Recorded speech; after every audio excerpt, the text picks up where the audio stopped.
So you're browsing on YouTube and you come upon my thumbnail and you decide to click on it.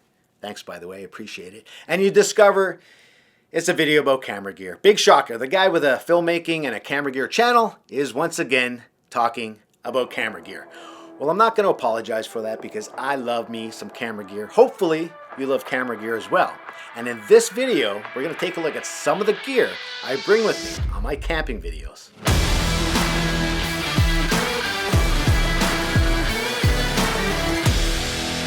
I should say that this is the gear I use and I'm happy with it. I'm comfortable with it. Sure, I might want to upgrade at some point, but right now I'm really happy with my setup and this is what I use. It doesn't mean it's the right setup for everybody. It doesn't mean it's the best setup. Far from it, but it works for me and that's really important. If you're shooting at home, you need to use a camera and the gear that you're comfortable with and that you can afford. You don't want to be buying tons of gear and not know how to use it and have it be overly complicated for you while you're out camping. That's not going to work. I should say that a lot of people use their phones, a GoPro, something simple to film their videos, and their videos look awesome. More importantly, their content is awesome. So, just because you have lots of high-end gear doesn't mean you're going to have better videos.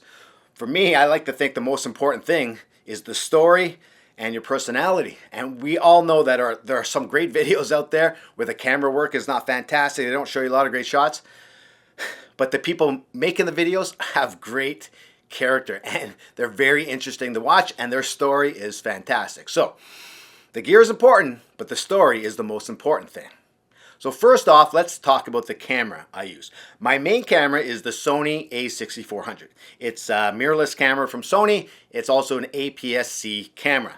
I don't want to get into all the details of what makes this camera great and stuff. It's just the camera I use. It's not that expensive. I've been using this camera for my filmmaking and camera gear channel, and I've also used it for my outdoor camping channel. It works for me because it's high quality, it's small, it's light.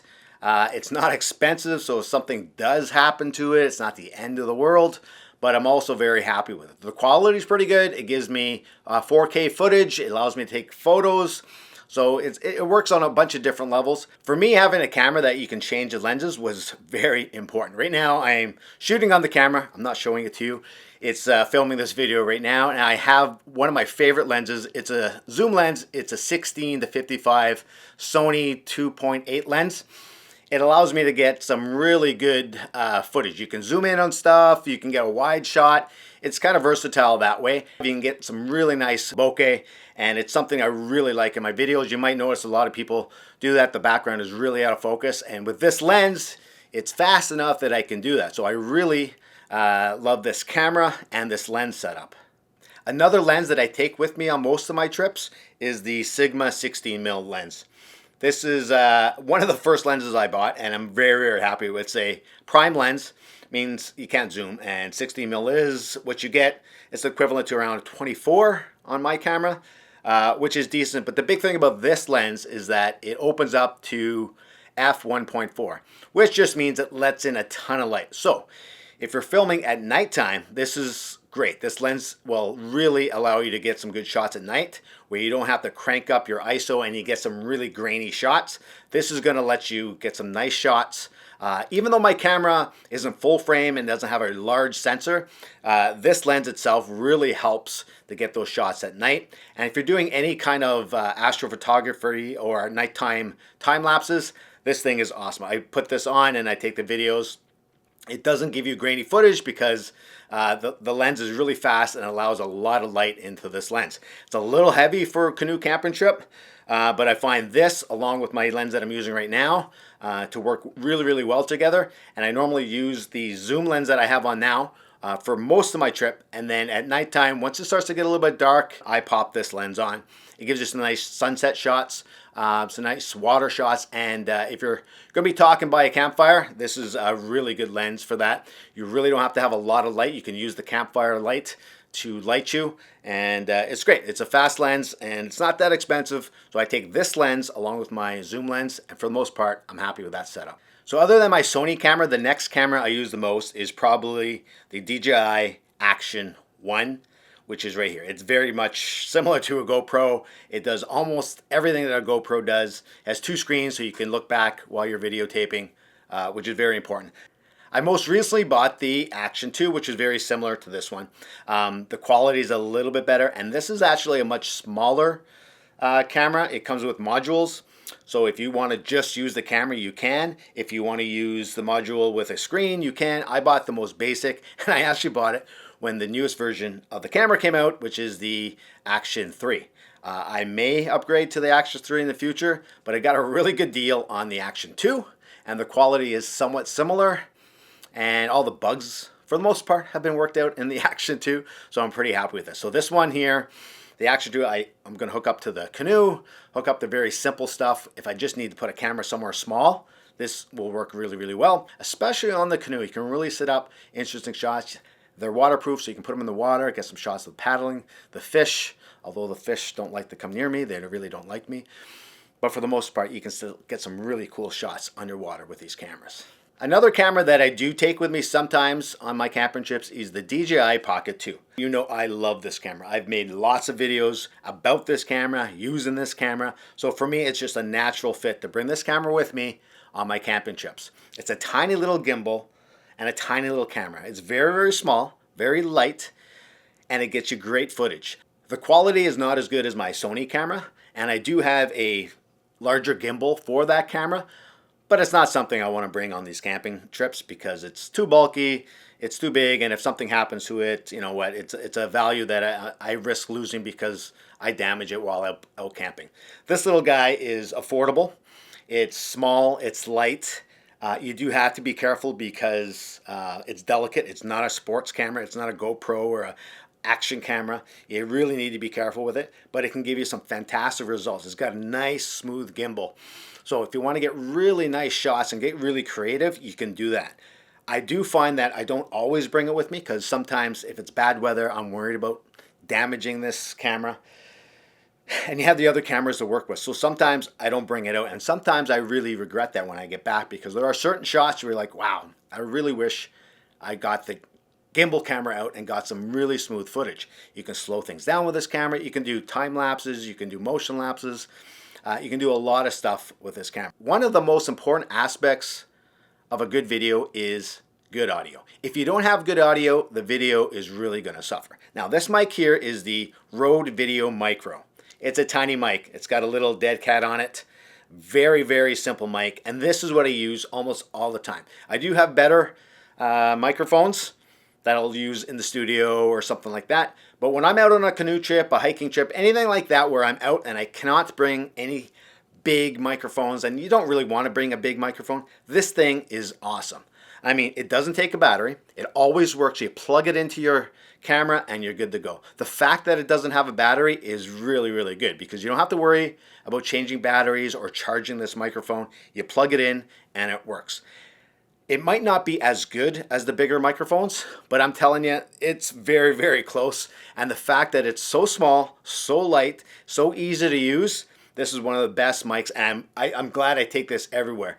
I've had other people in the video industry kind of laugh at the microphone that I'm using, but you know what? This is it. I don't care what they say. This is the microphone I love using when I'm out there, and I'll continue to use this. Matter of fact, I have a second one as a backup, just in case this one breaks.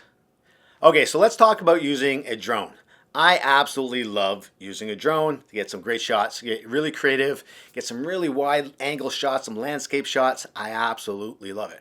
I don't always use drones, unfortunately, because if you go to an Ontario Provincial Park or a National Park or Gatineau Park, a lot of these parks, you're not allowed to use a drone. It's just part of the rules. You can't use a drone. And that's fine. I want to use the drone there because they're beautiful parks, but the drones are against the rules there, so I don't bring my drone. It's simple. That's it. I just don't bring it. That way I know I don't even want to use it because I don't have it. I can't use it, right? Now, where I do use the drones are other parks or other camping places, especially Crown Land. That's another reason I love Crown Land. Less rules so you can use your drone. And when I'm at a campsite where I can use the drone, I often use the drone. I love the way it makes your video looks. It gives you a very unique creative quality to your videos. For me, one of the greatest things is to being on the canoe and getting some paddling shots of me on the canoe. Now, the drone I use is an older DJI Mini 1 drone. It's not the best drone, but it works for me. It's light. It was somewhat inexpensive. You don't need a special permit for this drone. You just need to use this in a smart way. You cannot use it in areas where you're not allowed to use it, and you can't bother people with this drone. For me, that's not a problem. I like to get away from people, so when I'm on a crown land or a site where I can use this, I use it all the time. Another accessory I always suggest somebody takes is a small tripod. This is a little tiny tripod from Manfrotto. It's very simple. You just screw on the camera here, and then you can adjust it. The legs come out. You can do a bunch of different things. The reason I like it is because it's simple. When you're out there, you don't want to overcomplicate things. I have a larger tripod that I keep my camera on, and it works great. The lighter the better in those situations, but the lighter, the more expensive the tripod's going to be. So just get something that works for you. You're just going to have to carry a little bit heavier if you don't want to pay as much. For me, I have something in the middle, and I'm pretty happy. So for the most part, that's the basic gear that I bring. There are times where I bring some more gear, accessories, other things, longer lenses. Depending on the situation, I will bring it. But for the most part, that's my simple setup. I know it might not seem too simple, but for me, it's a good balance between bringing enough gear to get what you need and not too much gear that you're having to carry all this stuff and lug it around and worrying about damaging all this gear. For me, I like to bring exactly what I need and a little bit extra, and that's about it. Now, when it comes to accessories, we got to talk about batteries, battery packs, all these things to make everything work, especially if you're out there on a long trip. But we'll go into that in another video. And then another big question I get in the comments is how to shoot the videos. Meaning, how do you set up and frame your compositions and that kind of stuff. That was a very much of an eye-opener for me when I first started it. I know everyone jokes about how you set up your shot, you walk past it, then you come back. But really, that's exactly what it is a lot of times, and it could be exhausting, especially after a long day, or you're in a canoe and you're not the greatest paddler, which I'm still learning. So that is a lot to work on. So on another video, I'm going to go into all of that. But I hope you enjoyed this video. If you have any question about the gear, please let me know. Please remember, though, I don't want you to take away that you need all this fancy gear to make a video. I talked about it earlier. Some of the best outdoor channels and camping channels out there, they just use a phone or a GoPro or something simple. And you know what? Their videos are awesome. The thing that drives them is the story and their personalities. They have a great personality, so who cares what the camera is used for it? It works for them, and that's great. Any questions about the gear or anything else, please let me know. And hey, thanks for watching. I really appreciate taking the time to watch my videos. See ya.